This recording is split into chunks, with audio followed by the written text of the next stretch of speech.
ila sisi Simba kama Simba ndio tumefeli. Tusipeleke jumba bovu kwa kocha. Mimi namtetea kwa leo. Kweli naamini ametujaribu kwanza na viungo tupu. Hii game ilikuwa tough, ilikuwa ya kwanza na striker. Mechi ya NBC Premier League zidi ya JKT alianza na striker Ndese Mukwala, lakini mechi ya leo kaanza na viungo tupu. Maana yake amekuja kuzuia. Na kweli wale jamaa wameingia kwenye mfumo, wameona nini kinafanyika, wameanza kutukabia katikati ya uwanja. Na maana sisi baada ya kuonekana tuko nyumbani, tumeonekana kama tuko wapi? Tuko away. Lakini mwisho wa siku tumeenda mpaka half time, ngoma nyao. Lakini kipindi cha pili amefanya sabu, lakini katika zile sabu alizofanya kuna watu walitakiwa kwamba hawa wasitoke, lakini yeye kwenye muono wake kaona hawa ndio wa kutoka. Kwa sababu mechi ishakuwa ngumu, lakini mwisho wa picha ndo kama karibu ya.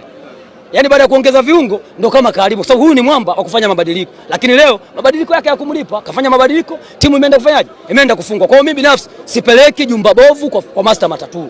Mimi napeleka jumba bovu kwenye management ya klabu ya Simba. Viongozi wa Simba mnatakiwa mujitathmini. Hao wataalamu mnaowatumia wezi.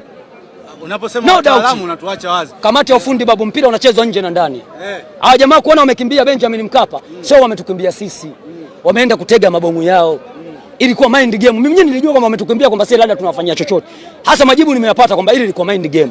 Wameenda kule ili watege vizuri mabomu yao, kwa sababu wao wangekuwa wanatumia Benjamin Mkapa. Sawa? Maana yake wangejiroga na wao wenyewe. Wala wakae pembeni ili vita vao viwe vinapigwa vizuri. Ndio maana wameenda kule. Kwa hiyo naamini ndani ya maeneo ya Simba mulikaa na washauri kuelekea hii mechi. Mmezungumza vitu vingi sana. Sisi hatujui mlivyozungumza mule ndani. Lakini wahakikishie hao watu mnaowatumia humo ndani Simba wanatupiga, hamna mtaalamu hapo. Tuambizane ukweli, tusifichane. Wataalamu wa Simba wapo kwenye matawi. Kumbe nyewe mna wataalamu. Mimi binafsi mechi kama ndo ningekabidhiwa mimi, sikufichi. Ningekabidhiwa mimi mechi, bwana lete mtu wako afanye kazi. Tusingefungwa. Nasema leo, sijai kusema, lakini nasema sisi tushafanya nao kazi watu wetu, lakini sasa hawafanyi kazi kwa sababu hatupati ushirikiano kutoka juu. Tunafanyaje kazi? Tunawaachia wao kule juu waloshika mpini, basi waendelee kufanya kazi vizuri. Sisi tutakata viingilio vyetu, tutakuja uwanjani, tutahamasisha mashabiki ili tupate matokeo. Lakini mwisho wa siku hapa kila mmoja anaotoka anamlaumu kocha. Kila anaotoka hapo kimoja anamlaumu kocha. Kwa sababu kwa nini aanze na viungo? Kwani si alifanya hivyo hata kule Iswatini? Alianza na striker, sikaanza na viungo. Lakini kipindi cha pili sikapata matokeo. Au mechi tukushinda goli 3-0. Hapa nyumbani. Na hapa tena kaja hivyo hivyo. Kaanza na viungo hivyo hivyo. Lakini kipindi cha pili kaingiza striker, kitu umetoa suluhu, kitu ushafuzu. Sawa. Mechi iliyopita hakuwa yeye, alikuwa upande wa pili zidi ya timu yake ya Gaborone, hatukutoa sare ya 1-1. Kocha wa dharura ule wa kumkodi anataka kututoa kwenye mashindano. Kwa hiyo kwenye hili tunaomba viongozi, kaeni vikao vyenu, lakini muyaheshimu matawi.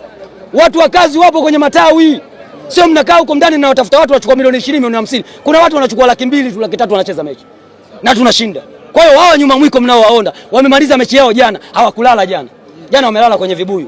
Wametega mabomu yao. Mimi nawajua wadau wangu, ambaye najua na wao ni my friends upande wa pili. Nimekutana naye, mimi nimeingia hapa saa 9 na nakutana naye nje, anakuambia nimepanda boti ya mchana na nimepanda bodaboda. Yaani amekuja kwenye mechi anawahi kama ya kwake. Anakuambia nimepanda bodaboda na wahi mechi. Namuuliza mechi yako inakuhusu? Wanajua wanachokifanya, na kuna watu wameingia huko wamevaa jezi za national team, lakini Yanga wameingia wamevaa jezi za national team, lakini Yanga na wamepewa kazi maalum, wameitimiza. Sisi tunahangaika mara wachezaji wabadilishe viatu, mara anatumwa mtu sasa akafanya nini? Ni uongo.